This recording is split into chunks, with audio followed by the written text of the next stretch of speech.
Dans cette petite vidéo, on explique pourquoi les entreprises n'utilisent pas leurs bénéfices pour rembourser leurs dettes. En fait, il n'y a que les particuliers qui font ça. Nous, quoi. Mais les États et les entreprises, eux, utilisent de la nouvelle dette pour rembourser de l'ancienne dette. Ils refinancent. Et dans le cas des entreprises, elles font ça pour une raison simple, l'effet de levier. Ah, ça merde, l'effet de levier. Ça revient à chaque fois, et à chaque fois, j'oublie ce que c'est, bordel.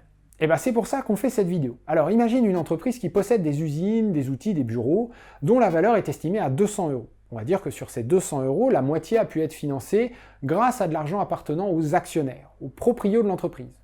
Tandis que l'autre moitié a été financée grâce à de l'argent appartenant à des créanciers, l'argent de la dette quoi. Ok, les actionnaires mettent 100 balles, les créanciers aussi, on peut acheter les usines, les bureaux, les outils, fine.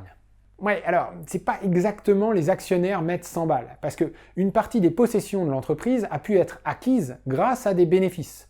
Donc, en fait, dans les 100 balles qui appartiennent aux actionnaires, il y a souvent une partie qui correspond effectivement à ce qu'ils ont sorti de leur poche pour transférer ça sur le compte de l'entreprise, et une autre qui correspond aux bénéfices accumulés de la boîte. Or, ces bénéfices, si légalement ils appartiennent bien aux actionnaires, il serait faux de dire qu'ils sont sortis de leur poche. Ah oui d'accord, nuance. Bon, j'aurais oublié dans 5 minutes. Mettons que les possessions de l'entreprise, ses actifs, permettent de gagner, une fois les salaires payés, 10% de leur valeur. On a donc une entreprise qui gagne 20 € par an.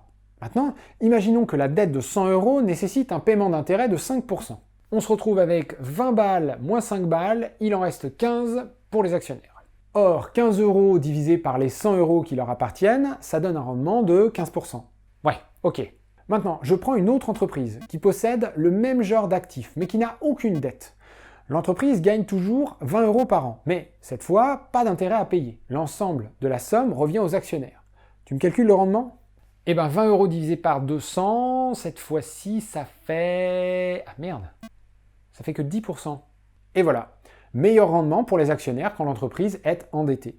C'est ça l'effet de levier. Se débarrasser de la dette, se désendetter, diminue le rendement des actionnaires. Donc les entreprises évitent de le faire, elles préfèrent refinancer la dette, emprunter pour rembourser sans arrêt, tous les ans, à l'infini. Oh, mais alors, pourquoi pas carrément financer 99% de la boîte avec de la dette et seulement un tout petit mini % par ce qui appartient aux actionnaires? Avec ça, tu as un méga effet de levier. Donc tu maximises à mort les rendements. Certaines entreprises le font, notamment les banques et certains fonds d'investissement, les hedge funds. Mais c'est aussi pour ça que tout ça est très fragile en cas de crise. Les créanciers ne sont pas flexibles comme les actionnaires. Il faut impérativement leur payer leurs intérêts, sinon c'est la faillite. Les actionnaires, eux, il y a moyen de gérer. Si en période de crise, les bénéfices sont en dessous des attentes, bon, ça gueule, et ça licencie aussi, mais pas de faillite à l'horizon. Là, avec 5% d'intérêt sur 198 € de dette, il faut que l'entreprise dégage au moins 9,90 € de résultats d'exploitation, quoi qu'il arrive. De plus, je te rappelle qu'une autre forme de faillite, la faillite comptable, l'insolvabilité, arrive quand la valeur des actifs de l'entreprise devient inférieure à la somme de ses dettes. Donc là, avec 198 € de dette pour des actifs qui valent 200 €, s'il y a une petite baisse des prix de l'immobilier qui fait chuter la valeur des bureaux de la boîte, paf, les actifs ne valent plus que 190, c'est inférieur aux 198 de dette, c'est la faillite, fin de partie.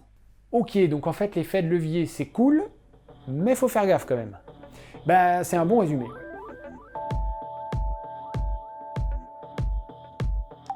Ouais.